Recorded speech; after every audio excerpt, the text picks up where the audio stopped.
Hey there, welcome to That Dang Dad. My name is Phil, and tonight I want to get a little bossy. For a little background context, I'm 36. I've been working since I was 16. I've worked for small franchises, international banks, city government. Now I'm in digital marketing and e-commerce. And I've been in management for almost 4 years now, overseeing a small team of digital marketers. All that to say, I've worked a variety of jobs and had just about every kind of boss you can think of. Now that I'm in a position of influence at my company, there's a business philosophy principle that I'm really trying to inject into the culture. And by sharing it with you tonight, maybe it's something that you can bring to your workplace as well. It's something I feel so strongly about. I actually commissioned a logo for it. I have a friend named @PrinceNectarine, and she did the little avatar that I use on this channel. I liked it so much that I hit her up for this other idea that I had, which she also just knocked it out of the park. So without further ado, here is my message to the business community. No gurus, no rock stars. If I accomplish nothing else professionally in my entire career, I really want to pound the last nail in the coffin of Rockstar Culture. For me, Rockstar Culture within an organization is when a company elevates a small subset of its workers to superstars or A players or elites or something based on their perceived value to the organization. For me, Rockstar Culture perpetuates a kind of great man myth in the world of business, an idea that a select few brain geniuses have all the great ideas and drive all the great innovations. How do I know so much about Rockstar Culture? Well, because I've been one at various times in my career, and now that I'm in management, I'm privy to all the kind of behind-the-scenes conversations in which people are assigned to projects and teams based on their proximity to rock. And you know what? It's mostly bullshit. Rockstar Culture relies on some whack premises to function. I think the first one is that a hardworking individual in a company can drive business all by themselves. I think in old school organizations, you see this a lot with your award-winning salespeople, the rainmakers, the hotshots that closed all the big deals. You see this watch? Yeah. That watch costs more than your car. I made $970,000 last year. How much you make? You see, pal, that's who I am, and you're nothing. In newer school organizations, you see this a lot with product designers or CEOs. Think of how some people absolutely worship Steve Jobs or Elon Musk or Jeff Bezos. This premise is bullshit because an organization requires so many elements to function in harmony that I think outside of a few startup outliers, no one person can drive a multi-million-dollar business alone. Think of the person that wins the big contract.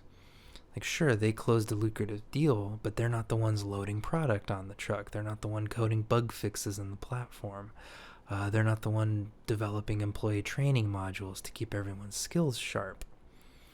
A big sale without a high-performance infrastructure behind it is worse than nothing. It will kill a brand dead when the company fails to live up to the promises that were made in the pitch. I think another assumption undergirding Rockstar Culture is that there's something innate to certain people that makes them power players, and that everyone else is kind of only cut out for support roles, which the company, of course, says is important, but somehow those roles never really get the same kinds of trophies and fancy dinners that the rock stars get. I've been working for 20 years, and I'm here to tell you that this premise is bullshit, because often the only thing really separating rock stars from everyone else is privilege and luck. Think about it. People who could afford to take unpaid internships in their industry get more experience than people that had to wait tables in college. People whose family status got them access to country clubs and private schools just happen to get to network with all these other powerful people.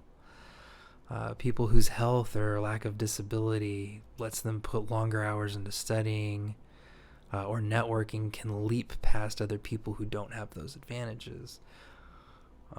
People whose skin color or religion or cultural touchstones match those of people in power have more opportunities to connect with them than people who are outside of the norm.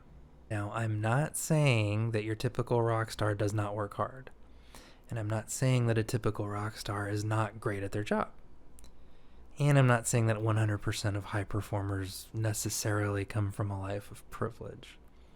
What I am doing is calling your attention to the big, pervasive structural forces at work, which help some people get ahead and leave other people behind, through no fault of their own. And to reiterate, I'm saying this as somebody who's been considered a rock star and a guru for certain things at my company. And I'm not smarter than anyone else. I've just been extremely fortunate to have the time to read lots of books and get invited to the right dinners in front of the right people. To know a guy who knows a guy. I've been extremely lucky and only a little talented, if I'm being honest. And it's also important to note that the point of this discussion is not to tear down existing rock stars or to tell them that they don't deserve to feel good about their work. It's actually the opposite. I want to build everyone else up who gets forgotten in rockstar culture. I want everyone else to have a seat at the table. I want everyone else to feel valued, to understand that the organization needs them, and to be professionally invested in. I also kind of want to start picking away at this sort of just world myth that says that the people with the big bucks and the big opportunities are inherently better people.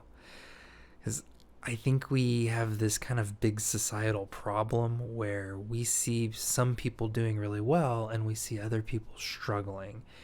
And deep down, I think we know that a lot of this is not very fair.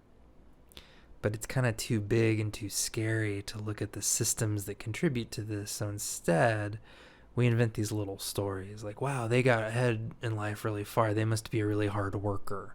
They must have put in the time. They must have had a little more hustle.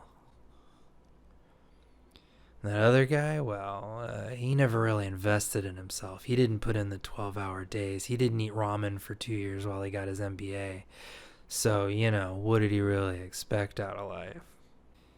To be crystal clear, it's not that rock stars aren't smart or hard workers. It's just that most other people are just as smart, just as talented, just as hardworking, if not harder in some cases. And either way, those people deserve our respect. Those people deserve our investment in them. So if the moral argument here does not move you, how about the economic argument? If you only have a handful of rock stars and gurus, if they ever leave, you're screwed. Wouldn't you rather cultivate a culture that equips all employees with the ability to step up and take charge and take command if they need to? Isn't that going to be safer in the long run than only investing in a few people? And really, put yourself in the shoes of somebody working a low prestige job in a Rockstar Culture type company. Something like customer service or logistics or building maintenance or IT help desk or something like that. If they see the same 5 people get all the investment, get all the opportunities, get put on all the projects and all the teams, why would they ever assume that was available to them when their role isn't even close to what the company appears to value?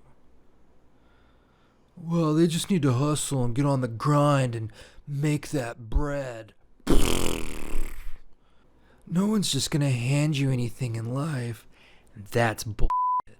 People get stuff handed to them all the time.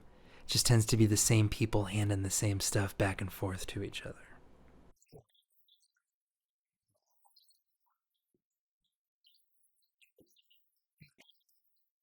So if you're a worker in a low prestige role, I just want you to know, I see you, you're killing it out there, and it sucks when people don't value what you do. I think you deserve better than that. And if you, like me, are a leader in your organization, we gotta stop devoting all of our energy to a handful of high prestige, high performers. Of course, invest in their success. Of course, keep them engaged. Just not at the expense of the other people who would be high performers if they got a little investment. The next $1 million idea at your organization is very likely withering away inside of somebody who never gets to have their voice heard. So give them a chance. And lastly, while we should encourage high performance, let's also make sure that that's not at the expense of people who, because of a disability, a mental health issue, new parent status, issues with their family, whatever else, just are not able to go hog wild at work. You know, everybody deserves dignity. Everybody deserves to be treated right. And, you know, middle of the road performance is not a moral failure. It's not indicative of some deficiency within a worker. There's all kinds of reasons why people may or may not be able to perform at the highest levels every stinking day. In my opinion, good leaders find ways for their people to thrive no matter where they're at in life. Anyway, as I film this, it's nearing the end of the year, so let's all make the commitment. In 2020, we're gonna kill the Rockstar. Anyway, thanks for watching. Hope you like what you saw. If you did, hit the like, hit the subscribe, hit the bell. Appreciate you spending time with me tonight, and I'll catch you next time. Good night.